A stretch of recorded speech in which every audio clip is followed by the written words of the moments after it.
ମନରେ ସାହସ ଦେଇଛନ୍ତି। ମାନସିକ ଶାରୀରିକରେ ସିନା ମୁଁ ଭିନ୍ନକ୍ଷମ, ଶାରୀରିକରେ ସିନା ମୁଁ ଭିନ୍ନକ୍ଷମ, କିନ୍ତୁ ମାନସିକରେ ମୁଁ ସକ୍ଷମ। ସେ ମାନସିକ ବଳରେ ମୁଁ ଆଜି ବିପଦ ମଞ୍ଚରେ କହିପାରୁଛି। ସେଥିପାଇଁ ମୁଁ ବହୁତ ଧନ୍ୟବାଦ ଜଣାଉଛି। ସବୁଠୁ ବଡ କଥା ହଉଛି ଯେତେବେଳେ ମୋର ଦିଲ୍ଲୀ ଯିବାର ଥିଲା ତ ସବୁ ସମସ୍ୟା କେବଳ ଆର୍ଥିକ ସମସ୍ୟା ନୁହଁ, ମାନସିକ ସମସ୍ୟା ଥାଏ।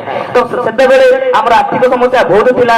ତ ମଣ୍ଟୁ ଭାଇ ସେତେବେଳେ ମତେ ବହୁତ ସାହାଯ୍ୟ କରିଥିଲେ। ମୁଁ ସେ ସମୟ କଥାଟା ଟିକେ ମନେ ପକାଉଛି କି ସେ ସମୟରେ ଏତେ ଆର୍ଥିକ ପରିସ୍ଥିତି ମୋର ଥିଲା, କିନ୍ତୁ ମାନସିକ ସପୋର୍ଟ କରିବା ପାଇଁ ମତେ ଭାରି ଲାଗିଥିଲେ। ତ ଆପଣଙ୍କ ପାଖରେ ଯଦି ଦକ୍ଷତା ଅଛି ନା, ଆପଣ ଠିଆ ହେଇକି ଆଗେଇ ଯିବେ, କିନ୍ତୁ ଆପଣ ନିଶ୍ଚିନ୍ତ ଭାବରେ ଆଗେଇ ଯିବେ। ତ ଏଠି ପଚାରୁଥିଲେ କି ମଣ୍ଟୁ ଭାଇ ପଚାରୁଥିଲେ କଣ ସ୍ୱପ୍ନ ରଖିଛ, ଆଗକୁ କଣ ହବ? ଯଦି ସ୍ୱପ୍ନ ଦେଖିବ ନା, ସେ ସ୍ୱପ୍ନକୁ ସଫଳ କରିବା ପାଇଁ ଚେଷ୍ଟା କରିବ। ଏବେଠୁ ସ୍ୱପ୍ନ ଦେଖ, କାରଣ ସ୍ୱପ୍ନ ଦେଖିବାରେ ପଇସା ପଡେ ନା, ପଡେ କି ପଇସା? ତ ସ୍ୱପ୍ନ ଦେଖ ଆଉ ସ୍ୱପ୍ନକୁ ସଫଳ କର। ତ ଏଇଟା ହିଁ ଏତିକି ମନେ ରଖ, ଆତ୍ମବିଶ୍ୱାସ ରଖ। ଗୋଟେ ଆତ୍ମବିଶ୍ୱାସ ଏମିତି ରଖ ଯେ ହଁ ମୁଁ ପାରିବି, ୱି କ୍ୟାନ୍। ତ ଜୋର ପଟେ କହିଲେ ୱି କ୍ୟାନ୍।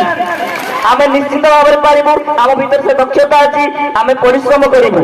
ତ ଆପଣ ମାନଙ୍କ ଭିତରେ ମୁଁ ଦେଖି ସାରିଲିଣି, ସେ ଦକ୍ଷତା ଦେଖି ସାରିଲିଣି। ପିଲାମାନେ ବଢିଆ ନାଚ କରୁଥିଲେ, ବହୁତ ଭଲ ଲାଗିଲା। ତ ଡାନ୍ସ ହବ ନା ନାଇଁ?